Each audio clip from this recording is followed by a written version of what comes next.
Շտադրում ես դու բանը տնտեսագետ, կարծես թե մենակ տնտեսագետ եմ, արդյոք ես քաղաքական գործիչ չեմ Նաև քաղաքական գործիչ, ուղղակի ուզեք շատ հանգամանքից, որ ես այդ դաշտում գտնվում եմ, թե չեմ գտնվում։ Գտնվում եք։ Ահա, բնականաբար ուրեմն ցանկացած հայ քաղաքացու մեր մարդկանց ցանկությունն է, որ գործադիր իշխանությունը աշխատի արդյունավետ, առավել ևս որ նախկինում ոչ թե ես հակված եմ հիմա նկարագրելու նախկինը, այլ պարզապես մեր հասարակության պես ընդգծված կարծիքով լավ չի աշխատել եւ բնականաբար մեր ցանկությունը պետք է լինի այնպիսի, որ ուրեմն մենք տեսնենք հնարավորինս արդյունավետ աշխատանք։ Սակայն ես չեմ շտապում այս վերաբերյալ այդպես խիստ դրական խոսքեր ասելու, ուրեմն ժամանակ է անհրաժեշտ, որպեսզի մենք հասկանանք, թե այս կառավարությունը իզոր լինելու է, ինչ որ մի բան անելու, թե ոչ,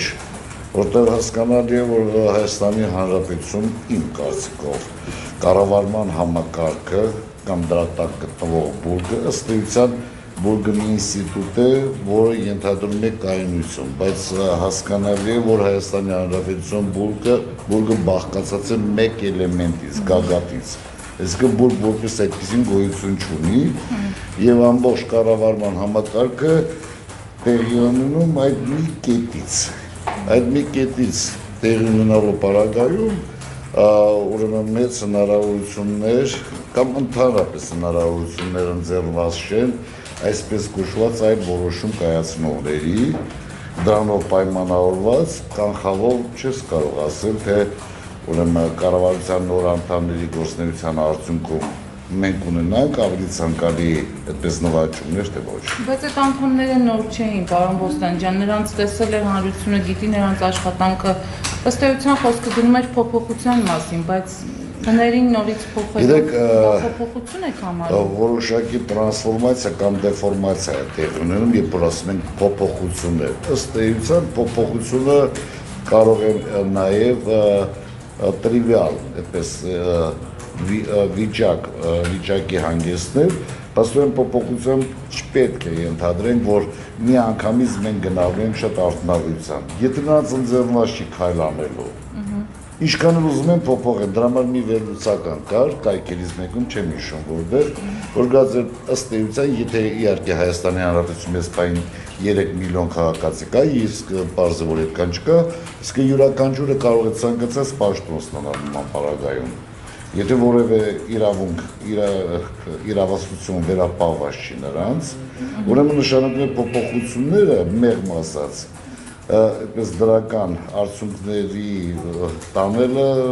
կասկածելի է ներկայանում։ Մի վերլուծական էլ կար, որ սա օլիգարխիայի կառավարություն է։ Համաձայն եք։ Գիտեք ինչ կա, կառավարումը ըստ էության, կառավարումը այդպես մի ինստիտուտ է ամբողջ աշխարհում, ոչ թե Հայաստանի Հանրապետություն, կառավարի դու էլի։ Եթե երկրում օլիգարխներ կան, երբևիցե չի կարելի,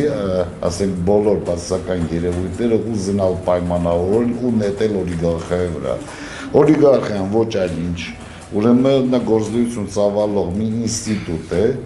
Ես գիտեմ կայքերից մեկը ասել էր Բոստանջյանն էլ դրանցից մեկն է, ես շատ հաճելիորեն ուրախացել եմ, որ մտա դրանց մեջ էլի, ու պետք է հասկանալ, որ ցանկացած գործառույթ իրականացնելը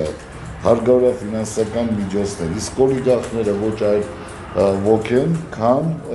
միջոցներ ունեցող սուբյեկտներ են, եւ բնականաբար ամբողջ աշխարհում ըստ էության զարգացումը այդպես է տեղի ունեցել։ Երբևիցե ինչպես դուք իրանից հարցրեք, հա։ Ես չեմ հասկանում օլիգարխի ինչ բանը, ես հասկանում եմ, որ ասենք հասարակության մեջ կարող են լինել մարդիկ, որոնք ունենում են հնարավորություն, տղա ջան, դու ինձ խոսալ խեղդ մի արա,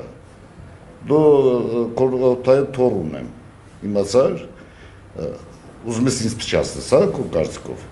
Ես ասում եմ հասարակության մեջ օլիգարխը ուրիշ ձև են հասկանում, բացասական ուրեմն ծանրաբեռնվածության են հասկանում, բայց բոլոր դեպքերում աշխարհի կառուցման առումով ես մասնագետ մարդ եմ, ես ձեզ հավատացնում եմ, կարող եմ ձեզ բազմաթիվ պատմական ակնարկներ անել եւ գրքեր տրամադրել, որ ընդհանրապես ուրեմն մարդիկ, որոնց մոտ կուտակված են միջև անգամ օրինական թե անօրինական գումարներ, որոնք ի վիճակի են նախագծեր իրականացնել, ծրագրեր իրականացնել, հասկանում եք, պետությունը իր կառավարման համակարգով կարող է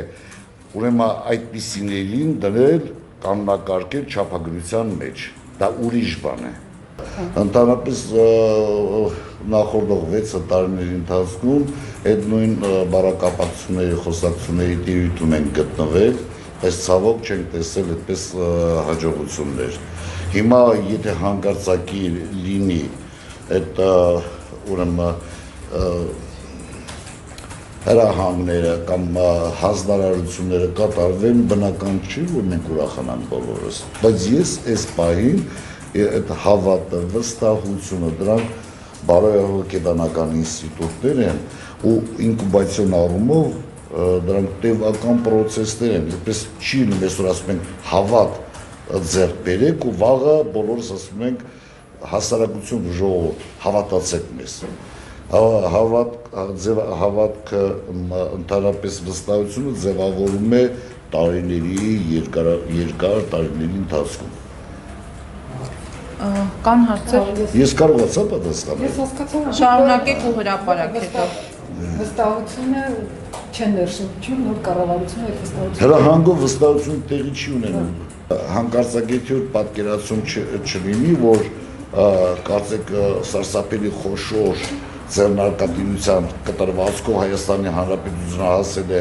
չափազանց այդպես անսահման հաջողությունների։ Հայաստանի Հանրապետությունը իր ունեցած ռեսուրսներով, իր ունեցած հնարավորություններով ու փոքր երկիր որպես ուրեմն զարգացման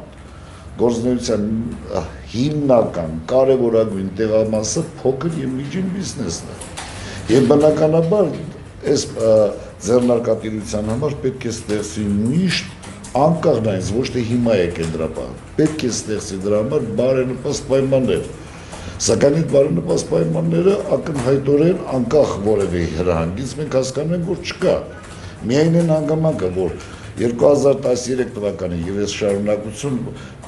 ընթացքում Հայաստանի Հանրապետություն գրեթե 4000 փոքր եւ միջին ձեռնարկություններ դադարել են իրենց գործունեությունը, արդեն դա նշանակում է, որ այս կտրվածքով ու առումով պաստորեն Հայաստանի Հանրապետությունում չկան բարենպաստ պայմաններ։ Ու այդ բարենպաստ պայմանները ստեղծվում են ոչ թե խոսքերով, այլ ստեղծվում են գործով։ Այդ գործը եթե ասենք որոշակի ժամանակից հետո լինի, ուրեմն մենք բնականաբար կողջունենք այդ ամեն ինչը։ Իսկ ինչ վերաբերվում է նոր վարչապետի, ես ինքս արդեն մի քանի անգամ հանդես եկել եմ եւ ասում եմ, որ երկար տարիներ նոր այս հարաբերությունների, ազատական հարաբերությունների պայմաններով լինելով ծանոթ նոր վարչապետի հետ, ես ասում եմ, որպես մարդ ու տեսակ նա այնպիսի մարդ է, ոչ թե անհրաժեշտ է իմ համար հիմա իրեն լավ ներկայացնում, իսկապես ինքը մտածող, անընդհատ ինչ-որ մի բան փնտրող եւ այդ լավին հասնելու ձգտում ունեցող անձնավորություն է։ Եթե նա թույլատրվի, ես կարծում եմ, եթե ահավոր բաներ չէ, բայց բավականաչափ ցանկալի բաներ, այդ թվում նաև փոքր եւ միջին բիզնեսի զարգացման խթանող մոտեցումներ կձևավորի։